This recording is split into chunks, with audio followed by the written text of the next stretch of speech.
I'm Deb Sclar. Brian Dunn. We are collectively Dance of the Heart in Boulder, Colorado, and we have been doing tango together for the last 10 years. So the question. Okay, question number one is, how did you first become involved in tango? Do you want to start? Sure. So I had just gotten divorced when I was 44, about 11 years ago.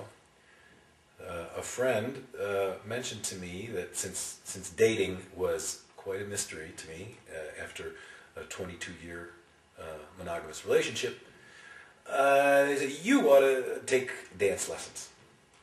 So I went to the local park and recreation facility to sign up, and the only class that was still open was tango. It was kind of a ballroom tango, but I took it and enjoyed it, and even though that was kind of the end of the line for the guy who was teaching it, he actually liked Middle Eastern folk dance. I could not get the idea of dancing tango with women who wanted to dance tango with me out of my mind.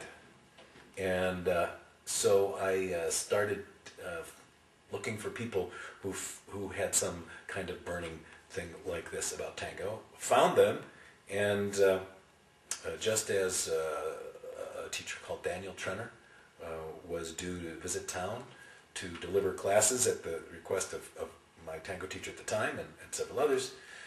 At that point I got totally hooked. And right about that time, I went to a party at her house.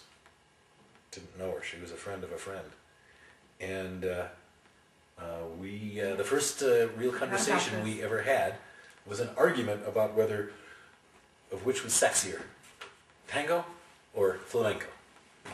And she left an impression, but it was 9 months before I ever got to dance with her, and that was good. I had a lot to learn. My turn? Yeah. Okay, so I started to take flamenco classes, which I'd been wanting to do all my life. I was in Los Angeles pursuing theater, acting, and in particular opera training. But I'd always wanted to pursue dance, so when I came here, for me flamenco was it. But it killed my feet, it killed my shins, and I couldn't get better at it. A girlfriend of mine who was in the flamenco class, and I strived for almost 3 years, said, come on Deb, come to a tango class. Yeah, did you know that? Yeah, 3 years. I couldn't get better, so she dragged me to a tango lesson. And that was the beginning of where I am today.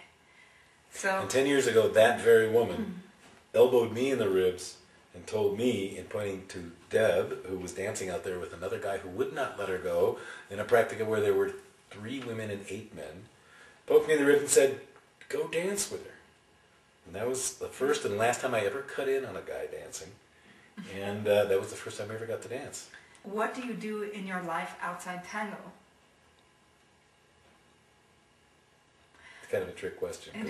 Well, it's hard to answer because we don't really have much. We don't have life outside of tango. It wasn't always that way. But I used to do software for a living. I am a software engineer by training, by degree, and I had a career for 20 years doing software. Then after a restructuring in the company I was in, and after she'd already been teaching all full-time, really, for a couple of years, we decided that, well, let's just see whether a couple of gringos can try to eke out a living doing Argentine tango. And that was 6 years ago. So we're still working on the fine points because nobody wrote a manual on that one yet.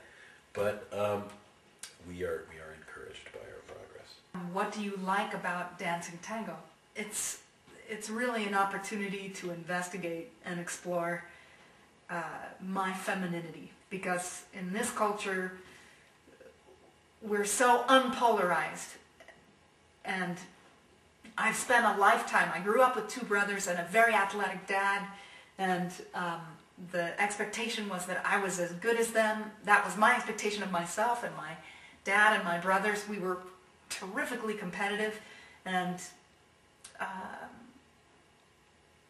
anyway, that's, I think, an answer. Why don't you jump in?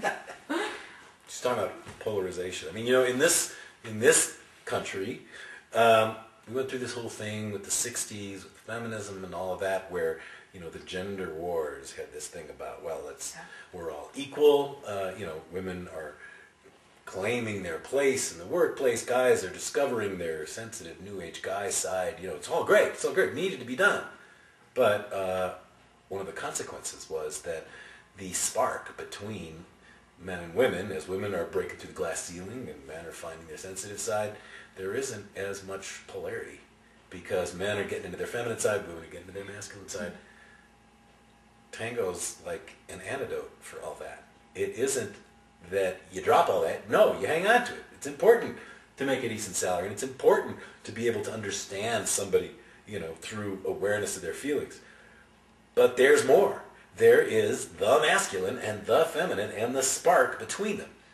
And I will always be grateful to Tango for helping me take everything I learned out of the 60s and the 70s, but go back to being strongly polarized with a woman, with many women, for 3 to 6 to 10 minutes, where even if they're total strangers, we can go together, mutually consenting to an experience so powerful and intimate that it's going to stay with me for days or weeks or months, the rest of my life, even if I never see them again.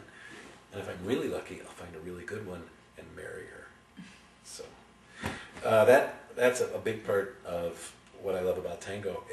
It's also seeing how thirsty a lot of people are for something like this, and to be able to bring them this water in the desert where they can discover themselves in relationship to other people. I mean, not everybody had a very good time going through junior high. A lot of people didn't go out with the quarterback or the homecoming queen.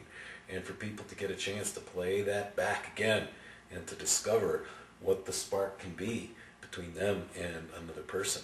And that it's not about body size or whether you're, you know, on the exterior aesthetically. It's not so much the aesthetics, but it's about the connection. And where you're willing to let yourself go with another person in 360. How open can you be in this shared silent language of Tango? And how deep are you willing to go? How deeply are you willing to open your heart to another person? That's what we're talking about. And that makes this a better world. And the thought that we can actually help train people to do that more often, more effectively with more people, feels like a calling.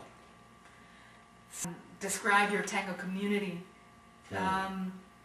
In terms of kind of a quick overview, I will say that we think of ourselves as the Front Range in Colorado, like Denver, Boulder, Colorado Springs, Fort Collins, Boulder, Denver, Colorado Springs. Yeah, and then of course we have some communities on the west side, right, like bit of the mountains, Aspen, Grand Junction, Glenwood Springs. There's several hundred people. Yeah, several hundred. And there are either classes, practicas, or milongas going on literally every night of the week. We have about 50 people that our local Tango, Colorado organization acknowledges as teachers, people who are taking money to give their view of Tango. And you know, that's the interesting thing, because something we learned to say in our classes, all Tango teachers are correct. Because whoever class you're in, they have something about Tango that has set their heart afire, and they want to share it with you. And they are the experts on what that was. Nobody else can tell you what they feel. So if you're in somebody's class, they're right. And you go to somebody else's class, then they're right. And that's how it should be. And then we really, you know, we've done a lot of teaching. And, you know, with all these other teachers around, we've had to really dig deep to find how we want to handle all of these different points of view. And we try to really get away from the good, bad, right, wrong thing. And we try to just really focus on what choices are the dancers making and what are the consequences. Like, are they trying to dance without opening to each other emotionally? What's the consequence of that? Are they trying to do this kind of step or that? You know, it's not right or wrong, good or bad, but what's your choice and what's the consequence of that? And understand that so you can choose something. And we've had a lot of very widely differing points of view.